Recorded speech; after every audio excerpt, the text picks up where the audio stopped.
সূর্যের প্রথম কিরণ যখন কাঞ্চনজঙ্ঘার চূড়ায় পড়ল, মনে হলো যেন কেউ তরল সোনা ঢেলে দিল কাঞ্চনজঙ্ঘার গায়ে।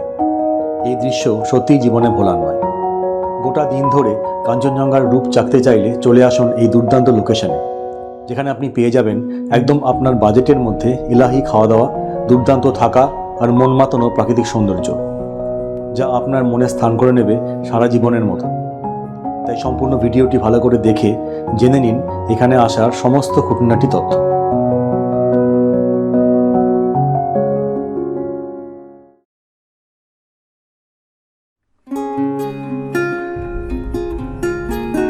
জায়গাটি হলো গুম্বাধারা, তিনচুলের ঠিক 2 কিলোমিটার আগে। শিলিগুড়ি থেকে গুম্বাধারা পৌঁছানোর সবচেয়ে সহজ রাস্তা হলো সেবক হয়ে আসা। সেবক থেকে সিকিম বা কালিম্পংয়ের রাস্তা ধরে চলে আসুন তিস্তা বাজার। এই বাঁ দিকের রাস্তাটা চলে গেল কালিম্পংয়ের দিকে, সিকিমের দিকে। এই নিচের রাস্তাটা ধরতে হবে তিস্তা বাজার দিয়ে। এই ওপর দিয়ে ব্রিজটা দেখা যাচ্ছে, ওই ব্রিজটা কালিম্পং এবং সিকিমের দিকে চলে যাচ্ছে। আর এই নিচের দিকের রাস্তাটা পেশক রোড হয়ে তিনচুলে যাবে। এই ওপরের রাস্তাটা যাচ্ছে গ্যাংটক এবং কালিম্পংয়ের দিকে।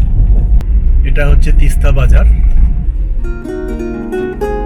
তিস্তা বাজার থেকে পেশক রোড ধরে সোজা চলে আসুন 11 মাইল। এই যে এই বাঁ দিকের রাস্তাটা, এখান থেকে বাঁ দিকে তিনচুলের রাস্তা ধরে আর 1.5 কিলোমিটার গেলেই গুম্বাধারা। তিনচুলের রোড ধরলাম, পেশক রোড ছেড়ে তিনচুলে টি গার্ডেনের মধ্যে দিয়ে গুম্বাধারা পর্যন্ত এই রাস্তার সৌন্দর্য আপনাকে বাকরুদ্ধ করে দেবে। অসাধারণ সুন্দর এই প্রাকৃতিক সৌন্দর্য উপভোগ করতে করতে কিছুক্ষণের মধ্যেই পৌঁছে গেলাম আজকের আমার গন্তব্য চেরি ব্লসম হোমস্টে। এই সামনে দেখা যাচ্ছে এটাই চেরি ব্লসম হোমস্টে।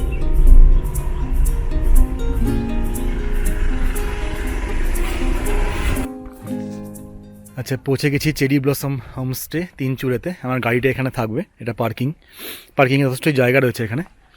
3টে গাড়ি তো দেখা যাচ্ছে, আরও 2-3টে গাড়ি আঁটবে। আর এটা হচ্ছে চেরি ব্লসম হোমস্টে।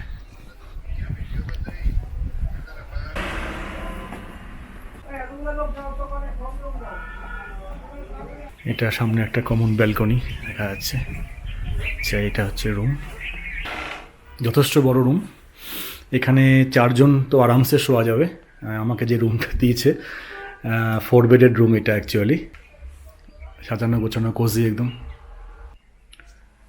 ওয়াশরুমে যথেষ্টই বড় কোমোড আছে, গিজার রয়েছে, পরে গিজার রয়েছে, সুন্দর ব্যবস্থা।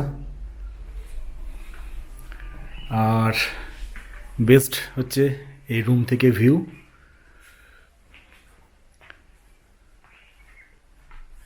বিছানায় শুয়ে শুয়ে কাঞ্চনজঙ্ঘা দেখা যাবে। আর এই হলো সামনে কাঞ্চন, দারুণ। ব্যালকনি থেকে যে ভিউটা পাওয়া যাচ্ছে সেটা একদম রুম থেকে শুয়ে বিছানা থেকেও পাওয়া যাচ্ছে, দুর্দান্ত। এখানে বারান্দায় একটা ওয়াশিং মেশিন আছে জামা কাপড় কাচার জন্য, সুন্দর ব্যবস্থা করা আছে। এখানে ইচ্ছা হলে জামা কাপড় কেচে শুকাতে দেওয়া যাবে। এটা রুমের সামনের ব্যালকনিটা, টি গার্ডেন, পাইন বন, দারুণ সুন্দর ভিউ। সত্যি কথা বলতে কি, পাহাড়ে ঘুরতে ঘুরতে অনেক সময়ই মনে হয়েছে এরকম সুন্দর জায়গায় যদি একটা থাকার জায়গা থাকতো, একটা দিন দারুণ কাটতো। এখানে এসে সেই ইচ্ছাটা যেন পূর্ণতা পেল। এরকম একটা ভিউ পয়েন্টে থাকার সুযোগ আমার তো মনে হয় আপনাদেরও মিস করা উচিত নয়। লাঞ্চের জন্য ডাক পড়েছে, দেখি কি আছে লাঞ্চ। আচ্ছা, এটা হচ্ছে রেস্টুরেন্ট, ডাইনিং আর কি বলা যায়। এটা ডাইনিং, এখানে কিচেন, এখানে রান্নাবান্না হয় সমস্ত। খুব সুন্দর পরিষ্কার পরিচ্ছন্ন কিচেন একদম। লাঞ্চ সার্ভ হয়ে গেছে আমার জন্য। কি আছে দেখি। স্টিম রাইস, ধোঁয়া উঠছে একদম। আলুর একটা ভাজা আর কি, একদম গরম গরম।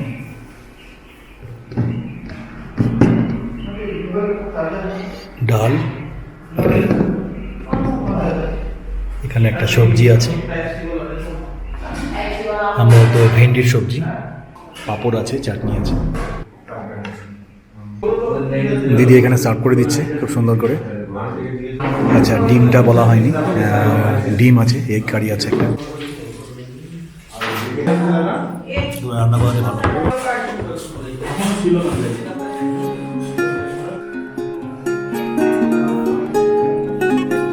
এটাই হচ্ছে চেরি ব্লসম হোমস্টে, যেখানে আমি আছি। সামনে এটা হচ্ছে গুম্বাদারা ভিউ পয়েন্ট। লাঞ্চ সেরে একটু নেমে এলাম গুম্বাদারা ভিউ পয়েন্টে। অনেক লোকজন শীতের আমেজ গায়ে মেখে এই দুর্দান্ত প্রকৃতি উপভোগ করতে ব্যস্ত। এটাই গুম্বাদারা ভিউ পয়েন্ট, সবাই এখানে এনজয় করছে, প্রচুর লোকজন। টেলিস্কোপ বসানো আছে দূরের দৃশ্য ও শহরগুলিকে ভালো করে দেখার জন্য। এখানে 250 টাকার বিনিময়ে আপনি সুন্দর একটি হর্স রাইডিংয়ের স্বাদও নিতে পারেন। হাঁটতে হাঁটতে চলে এলাম চা বাগানের মধ্যে। ফুলের বাগান, চা বাগান আর আকাশজোড়া কাঞ্চনজঙ্ঘার উপস্থিতি, এর থেকে সুন্দর দৃশ্যপট মনে হয় পাওয়া সত্যিই সম্ভব না। বিকেল পর্যন্ত এখানে সময় কাটিয়ে চলে এলাম হোটেলে। সাথে সাথে চলে এলো গরম গরম পকোড়া আর চা। ওই ঠান্ডার মধ্যে বেশ ভালোই লাগছে। অনিয়ন পকোড়া আর চা, ইভিনিং স্ন্যাক্স, বেশ সুন্দর। ভাবতেও পারিনি এরপর কি দৃশ্য অপেক্ষা করছে আমার জন্য। পরন্ত বিকেলের আলোয় শুরু হলো কাঞ্চনজঙ্ঘার গায়ে রঙের খেলা। মনে হলো কেউ আগুন ধরিয়ে দিল কাঞ্চনজঙ্ঘার চূড়ায়। সেই লাল শিখায় আজকের মতন বিদায় নিল বিশ্বের 3য় উচ্চতম শৃঙ্গ। সন্ধ্যা নামতে শুরু হলো বারবিকিউয়ের আয়োজন। কাঠকলার আগুনে চলল চিকেন রোস্টের পালা। এই ঠান্ডায় ক্যাম্পফায়ারের পাশে বসে থাকার উষ্ণ অনুভূতিও কিন্তু কম প্রাপ্তি নয়। ভালো লাগলো দাদার সঙ্গে, ওনাদের সাথে আলাপ হয়, খুব ভালো লাগলো। সন্ধ্যাটা ভালোই কাটছে আর বারবিকিউ চলছে, সামনে আগুন চলছে। আমাদের মানে আরামও লাগছে, বেশ আরামদায়ক আর কি জায়গাটা। ডিনারে এসছি। ডিনারে রুটি আছে, রাইস আছে, একটা তরকারি আছে আর চিকেন আছে। ডিনার সুন্দর একটা ডিনার সেরে সোজা ব্ল্যাঙ্কেটের তলায়। অ্যালার্ম দিয়েই রেখেছিলাম সানরাইজ দেখবো বলে, কিন্তু যা চাক্ষুষ করলাম সত্যিই নৈসর্গিক বললেও কম পড়ে যায়। চোখের সামনে ধীরে ধীরে উদ্ভাসিত হয়ে উঠল mount Kanchenjunga, mount Kabru, mount Kumbhakarna ও মাউন্ট নার্সিং। বহুক্ষণ চলল এই হোলি খেলা, তারপর ধীরে ধীরে সে তার নিজস্ব রূপ ধরল। এখন সকাল 8টা বাজে। দুর্দান্ত ভিউ যাকে বলে। এখানে যে জনপদটা দেখা যাচ্ছে এটা হচ্ছে নামচি, এবং এই সামনে পাহাড়টার মাথায় নামচি, এই 4 ধামটা দেখা যাচ্ছে পরিষ্কার। শিবের মূর্তিটা আছে, তার উপরে সামজুপসে মনাস্ট্রিটা এখান থেকে দেখা যাচ্ছে পরিষ্কার। নামচির এই সাইডে একটু দূরে পেলিং দেখা যাচ্ছে। এখান থেকে ক্যামেরা হয়তো আমি পরিষ্কার দেখাতে পারছি না। পেলিংয়ের শহরের ওপরে যে স্কাই ওয়াকটা হয়েছে সেটাও এখান থেকে দেখা যাচ্ছে। এই সাইডে যে বরফের পাহাড়গুলো দেখা যাচ্ছে, আমি জানি না ক্যামেরা আসছে কিনা, ওগুলো নর্থ সিকিমের বরফের পাহাড়গুলো দেখা যাচ্ছে, যেটা খুবই রেয়ার। আমি তো এর আগে কখনোই দেখিনি, এই প্রথম আমি দেখলাম নর্থ সিকিমের যে বরফ পাহাড়গুলো আছে গুরুদংমান অঞ্চলে। সেই বরফের পাহাড়গুলো আমি কালকে থেকেই দেখছি, এখান থেকে কিন্তু পরিষ্কার দেখা যাচ্ছে। এটা আমি প্রথম দেখা আমার। তার ঠিক নিচে তারেভির দেখা যাচ্ছে, খুব পপুলার একটা ট্যুরিস্ট স্পট এখন তারেভির। আর এই সাইডে ওপারটাই হচ্ছে গ্যাংটক। আর এই নিচ দিয়ে রঙ্গিত নদী পরিষ্কার দেখা যাচ্ছে, নীল জল, রঙ্গিত নদী দেখা যাচ্ছে একদম তল দিয়ে। রঙ্গিত নদীটা দেখা যাচ্ছে। রঙ্গিতই হচ্ছে ওয়েস্ট বেঙ্গল আর সিকিমের বর্ডার। ওপারটা সিকিম, এপারটা ওয়েস্ট বেঙ্গল। এক কথায় মানে দুর্দান্ত একটা লোকেশন যাকে বলে। এখানে বসে থেকে সময় কীভাবে কেটে যাবে টেরই পাওয়া যাবে না, সত্যি কথা বলতে। আমি রয়েছি চেরি ব্লসম হোমস্টেতে। বেস্ট পার্ট হচ্ছে এই লোকেশন মানে। আর আমাকে এর আগের ভিডিওতে অনেকেই বলেছিলেন যে একটু বাজেট ফ্রেন্ডলি প্রপার্টি স্টেতে দেখাতে, তো তার জন্য আমি এই জায়গাটা পছন্দ করেছিলাম। কালকে আসার পরে লাঞ্চ করেছি, বিকালবেলায় স্ন্যাক্স দিয়েছিল, পকোড়া, চা। তারপর সন্ধ্যাবেলায় বারবিকিউ হয়েছে, আমি দেখিয়েছি। তারপরে ডিনার খেয়েছি রাতে। সকালবেলায় চা বিস্কিট দিয়েছিল, তারপরে ব্রেকফাস্ট করব। এত কিছু খাবার দাবার, এত সুন্দর একটা থাকা নিয়ে পার হেড 1500 টাকা আমার মনে হয় খুবই বাজেট ফ্রেন্ডলি। এর থেকে কম মনে হয় পাওয়া সম্ভব না।